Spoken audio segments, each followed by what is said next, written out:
So in this video, I'm going to count down my favourite top 20 capital cities, but unusual ones.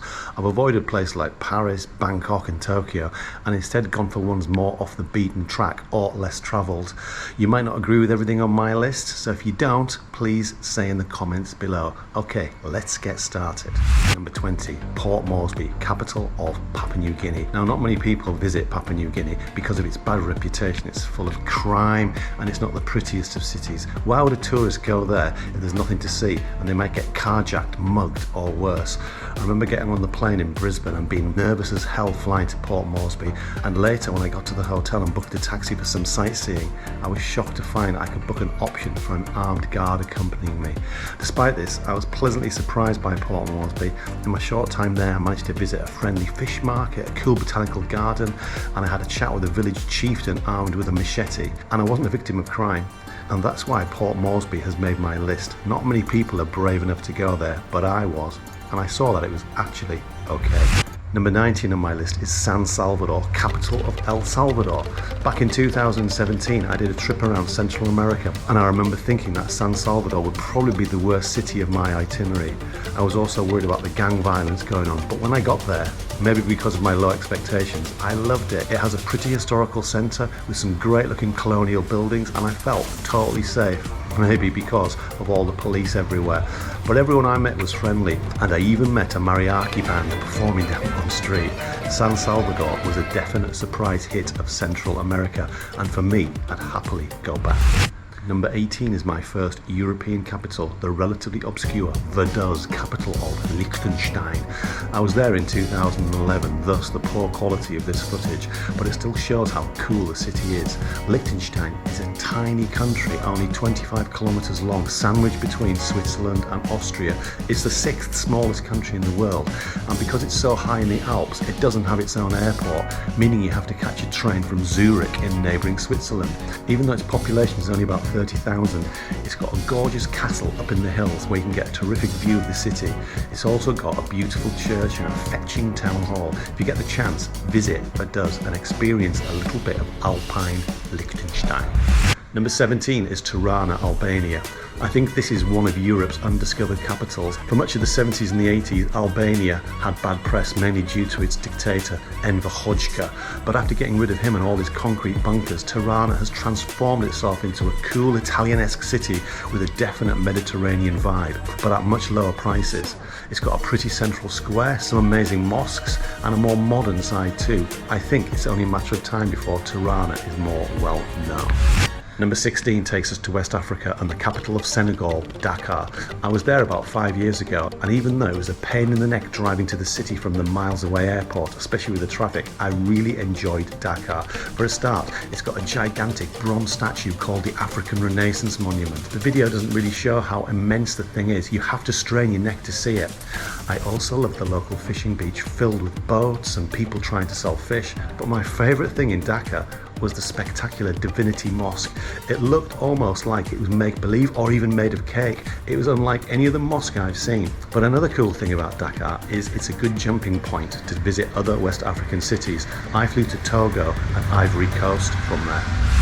Number 15 takes us to South America, but to one of its lesser known nations. Georgetown, Guyana is on the Caribbean coast, but that's not why I added it to my list. I picked this capital because even though it's got a definite criminal edge, in fact tourists are warned not to go out after dark, I didn't really experience any of that. I just love the city centre with its Caribbean vibe and pretty buildings. I especially like the cathedral, which is one of the tallest structures in the world made from wood. I also liked Starbrook Market with its red iron structure and distinctive tower.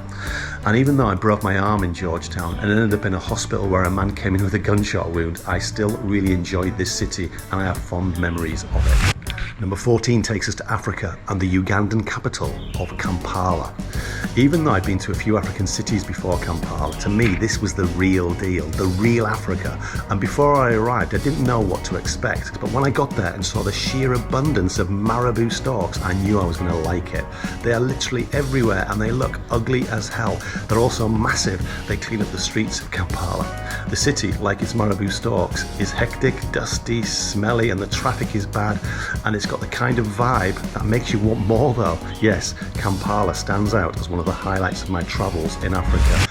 Number 13 is Skopje, capital of North Macedonia. I've been to Skopje twice. The first time I wasn't really that impressed because it seemed like a city on its way down the tubes, but a decade later I went back and it was like a different place. They spruced it up to high heaven by placing some good statues all over the place and some grand buildings that looked like they belonged in ancient Greece. My favourite statue was of Alexander the Great in the city centre. Just opposite it is the famous stone bridge, a symbol of Skopje and a reminder of its past, and across the bridge is the famous Ottoman part of the city.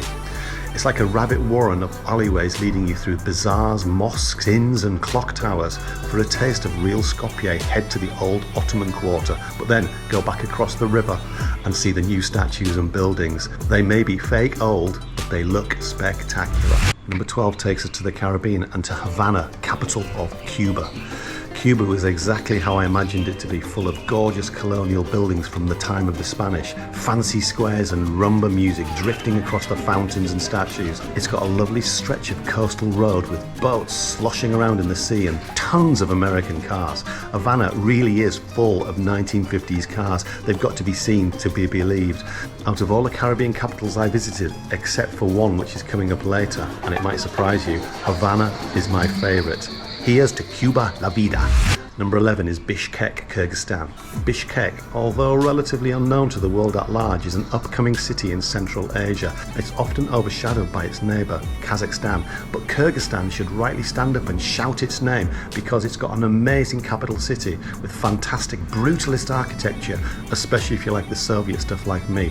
It's got soldiers marching in time with huge dinner plate caps, it's got onion-domed Orthodox cathedrals, and it's got a huge market called Osh Bazaar, where I was once accosted by the police for drinking fermented mare's milk. But most astonishingly of all, Bishkek serves the best English breakfast outside of the UK. Go to Bishkek, you won't be disappointed. Number 10 is Doha, capital of Qatar.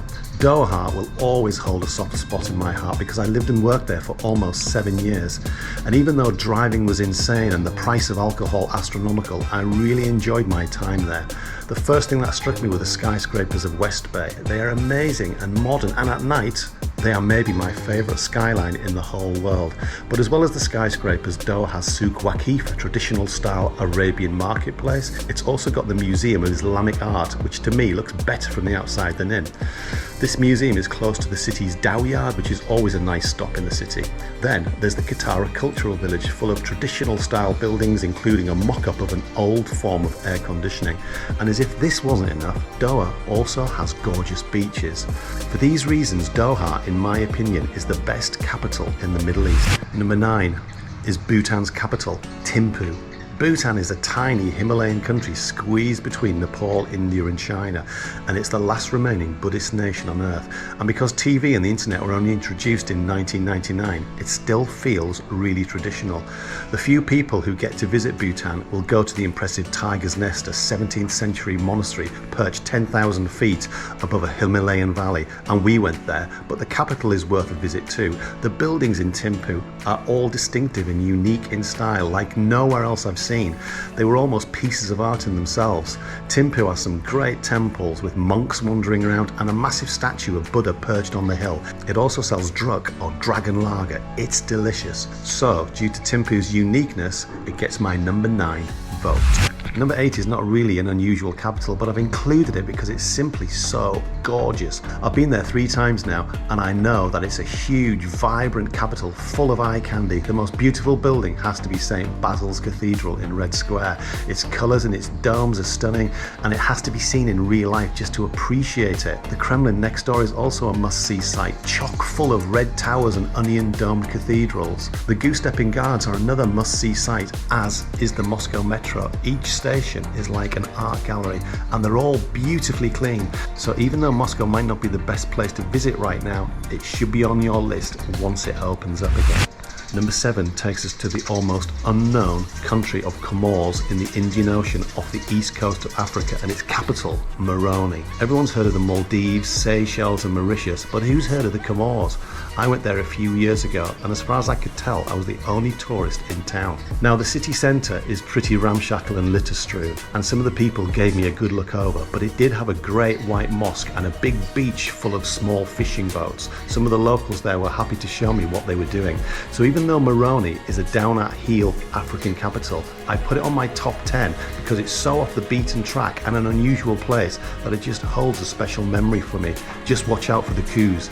Since independence from France in the 1960s, it's had over 20 of them. Number 6 is Sarajevo, capital of Bosnia and Herzegovina. I was last there in 2020, where I immediately fell in love with it. I think it was because of the valley it sits in, which gives a great backdrop to every view. I also like the east meets west vibe. One minute you feel like you're in an old Ottoman town, and the next a modern European capital. I found the history of Sarajevo fascinating. It was where Archduke Ferdinand was killed, which kick-started World War I. There's also lots of reminders of the siege of Sarajevo in 1993, and you can still see the bullet holes on buildings today, as well as the Sarajevo roses, which are resin-filled holes showing where mortar attacks killed people. Number 5 is Kathmandu, Nepal. I've been there 3 times, and each time I've loved the hustle and bustle of the old streets of Tamil, the main tourist part. Cyclos are everywhere, beeping their way through the streets as you head to the temples of Durbar Square. And nearby is the famous monkey temple, which is chock full of monkeys. Yes, Kathmandu is dirty. Yes, it's chaotic, but there are always things to see at every turn. Kathmandu is a must-see city, and get there before it's totally overrun with tourists. 4 is Port-au-Prince, capital of Haiti in the Caribbean. Port-au-Prince is perhaps my most unusual entry on my list for what's happening there right now. Gangs are controlling 80% of the city, and there are mass protests, and there's almost no government there. I was last there in 2017, and it was a bit edgy then.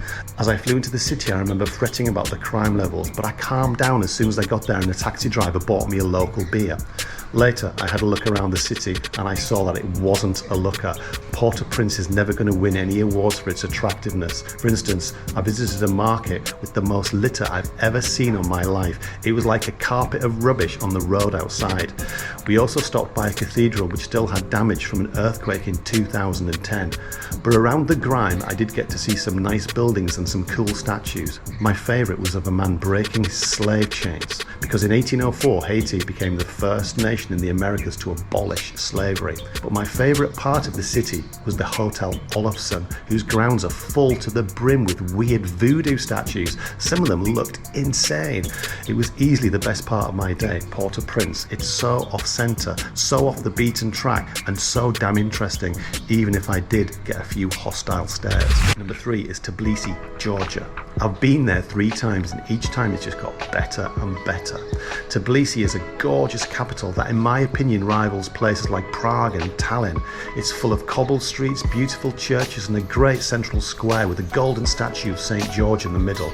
There's a cable car that takes you up to a lookout point, and just along from there is one of the best Soviet statues you'll see, Mother Georgia, built in 1958 and 20 meters tall.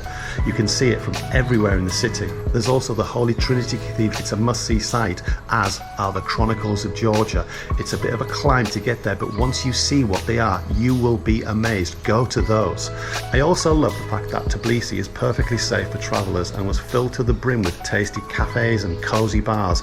It also serves harcho, a delicious broth of beef, rice and spices. I have no doubt that if Tbilisi was in the heart of Europe, as opposed to being at the crossroads of Asia, it would be one of the most visited cities on the list. Number 2 is Dhaka, Bangladesh. I've been to this city twice and I'd go back in a heartbeat. Like India, it's chaotic, dirty, smelly, with masses of people and rickshaws everywhere. And in places it looks like it's falling to bits, but somehow Dhaka holds itself together, and it's one of the most visually interesting places I've been to. There's something to see around every turn, and despite the grime and the squalor, there's plenty of beauty. For instance, there's a massive fort whose grounds are a respite from the madness outside. There's a pink palace which is now a museum, and the river is the best bit of all. It's the lifeblood of Dhaka, and I got to ride on a boat across it, which was the highlight of my whole trip. So that's why Dhaka, even though it might not be the easiest place to visit, is number 2 on my list. Number 1 on my list of unusual capitals to visit is Ashgabat, capital of reclusive Turkmenistan. Turkmenistan is the strangest of the former Soviet republics, and I was lucky enough to visit it in 2011, so it's probably changed a lot since then. and I apologise for this poor footage, but I was really excited to go to Ashgabat because even though it was a total pain in the neck to get the visa and all the government approval, when I got there and saw the golden statues of the president guarded by all the police, I knew I'd hit the jackpot. Someone once described the city as being a cross between Las Vegas and the paranoia of Pyongyang, and I would say that's exactly right. And in 2013, the Guinness Book of Records said Ashgabat had the world's highest concentration of white marble buildings.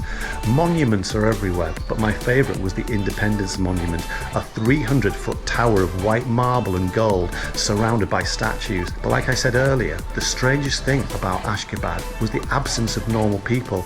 The streets were empty and I didn't see anyone coming in or going out of the white marble buildings.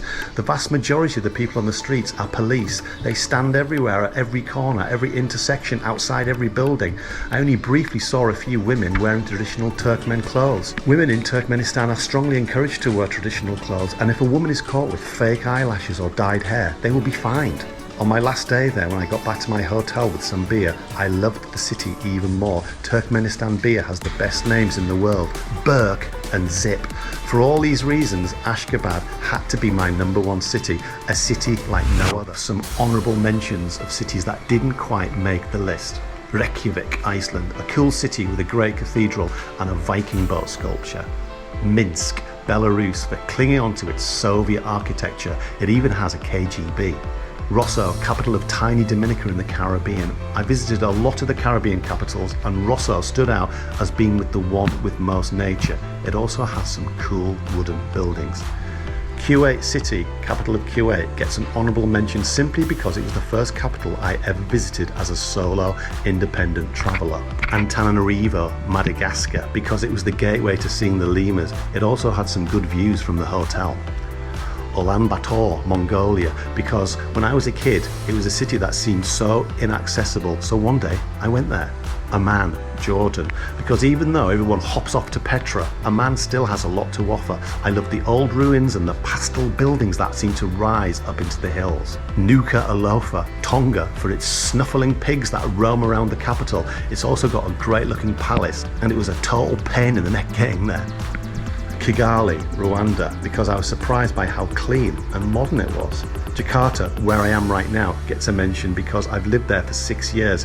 It's got its problems, but it's got a magical historical square in the centre of the city. So there you are, my countdown of unusual capital cities. What do you think? Would any of these make your list? Should some of them be dropped? Let me know in the comments below, and see you next time.